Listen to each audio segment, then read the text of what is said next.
At 2:17 a.m., his phone rang. He didn't answer it, because the voice on the other end was his own. Begging. Crying. Screaming for his life. And it was warning him about what was standing behind his door. If you've ever felt powerless in your own home, if you've ever ignored your instincts and paid the price, then hit like, subscribe, and stay with me. Because this story isn't just about fear.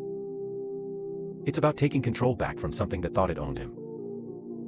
His name was Marcus Hale. 32 years old. Divorced. Recently moved into a quiet apartment he could barely afford because silence felt safer than people. Marcus had learned that the hard way. His father had died 3 years earlier, heart failure, sudden, cruel. The last voicemail Marcus ever received from him went unanswered. He'd been too busy. Too distracted. Too sure there would be another chance. There wasn't. That guilt never left him. It slept in his chest. It whispered at night. So when the landline rang at 2:17 a.m., Marcus didn't move. The phone wasn't even his. It came with the apartment, yellowed plastic, cord tangled like veins. The landlord said it wasn't connected. Yet it rang. Once. Twice. Again. Marcus lay on his back, staring at the ceiling, counting rings the way someone counts seconds during a panic attack. This isn't real, he told himself. Just noise. Just wires. The ringing stopped. Relief washed over him, brief and thin. Then it rang again. The apartment was cold beneath his feet as he crossed the living room. Streetlight bled through the blinds, striping the walls like a prison cell. The phone trembled when he picked it up. Hello. Breathing answered him. Not mechanical. Not distant. Wet. Human. Who is this? Marcus whispered. Silence. Then a voice, hoarse, shaking, dragged through something sharp. Don't open the door. His throat tightened. What door? A pause. Heavy. Intentional. The one behind you. The line went dead. Marcus stood there, pulse roaring in his ears. Slowly, he turned. The front door was closed. Locked. Chain secured. Nothing there. He laughed, too loud, too fast. Get it together, he muttered, hanging up. That's when he noticed the voicemail light blinking. He hadn't missed a call. He answered it. Marcus pressed play. His own voice filled the room. Not calm. Not steady. Panicked. Please, the voice sobbed. I did what you said. I didn't open it.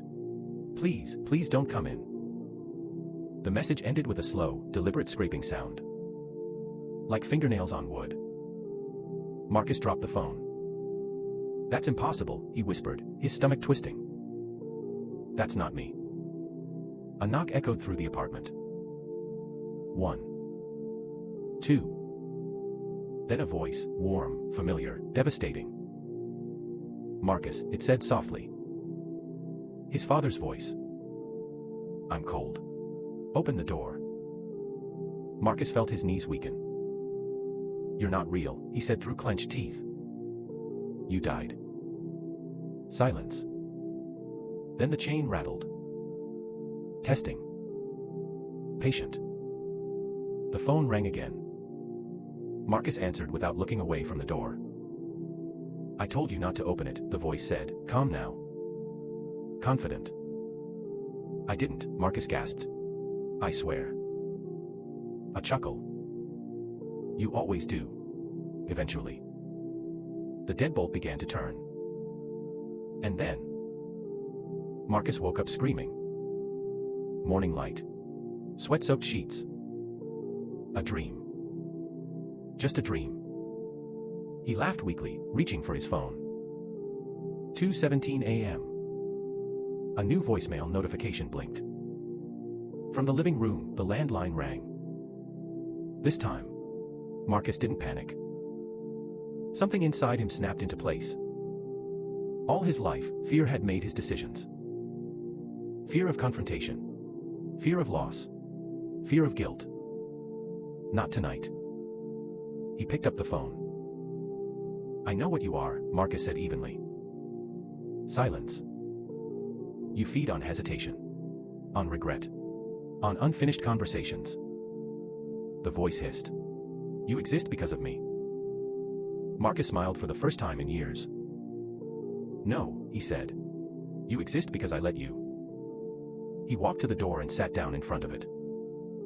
"I ignored my father's last call," Marcus continued. "And you've been wearing the guilt like a mask."